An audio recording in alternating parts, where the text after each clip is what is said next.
Hey everybody! I hope you had a great first week getting used to the class and the setup and the way that I structure the activities, and also just getting to know one another and feeling out kind of the groups that we've created to differentiate between K-12 and then the higher ed slash industry group. So last week's discussion were kind of twofold. First off, we had the introductions. I thought it might be kind of neat for us to zoom in and take a look at the different technology tools that you talked about. The top image here, we are looking at the proficient apps. And I changed from expert to proficient based off of some of the comments that you guys made in your introductions, which, by the way, loved those of the videos that you put together. Even when we have tech problems, it still lets us get to know one another on a different level than just a bunch of words on the screen can do.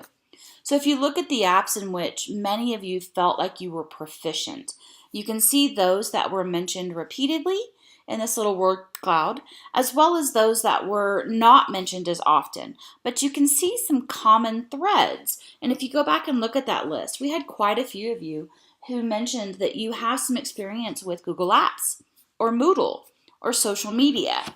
And if you look at the novice or what you'd like to get better at, you see a lot of the same things.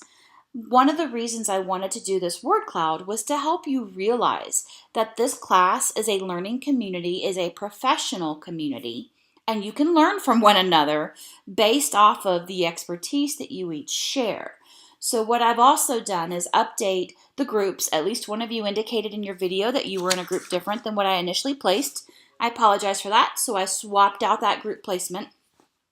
But then I also updated discussion prompts a little bit going forward in this summer term so that you can have an opportunity to revisit this particular question and explore whatever it was you said you wanted to get better at, or chat with a classmate who is proficient in an app or a tool that you'd like to get better at.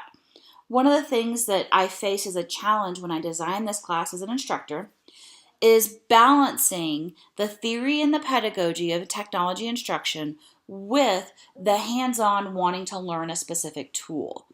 One of the ways that I do that is by encouraging you to communicate with each other, to share resources that have helped you become proficient with those who are seeking to become proficient. Now, of course, in some cases, having access to a particular tool would be a prerequisite, like a smartboard, or having access to the video equipment if you wanted to get into video production or play with Nearpod. What I'll also try to do is when we look at different tools or when I have the opportunity, I'll jump in and post resources that I know about to help you as you think about these different tools. Google Apps was a big theme, and I'm not necessarily certain if that's because you took a look at the syllabus first or if you took this class wanting to get some experience with Google Apps. I have noticed an increase in schools using Google Apps for Education, or GAFE, G-A-F-E. So I wanted to make sure that that was included in this particular class. For those of you who are in Wyoming and who are interested more in Google Apps, I highly recommend you check out the Wyoming Google Apps for Education Summit.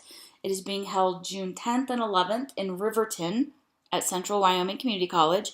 And I am one of the speakers. I have 2 sessions offered at that conference. But that entire conference is all about Google Apps. So that's a good resource, especially if you're in Wyoming. If you're not in Wyoming, as many of you are not, then look for the Google Apps Summit near you. And I don't say that jokingly.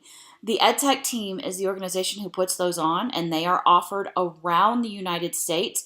Most states have more than one. Wyoming being a little dispersed, but with a smaller population, we do only have the one.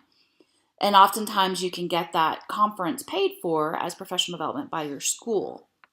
But something I wanted to mention as well.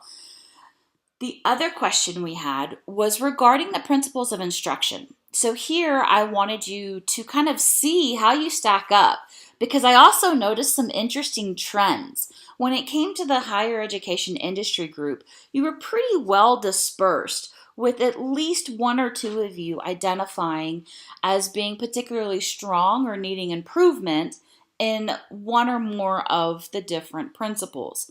Yet when it came to the K-12 group, you were very clustered. So for example, under the principles of instructions that you felt like you did well, literally, I had someone for almost every principal out of the higher ed group.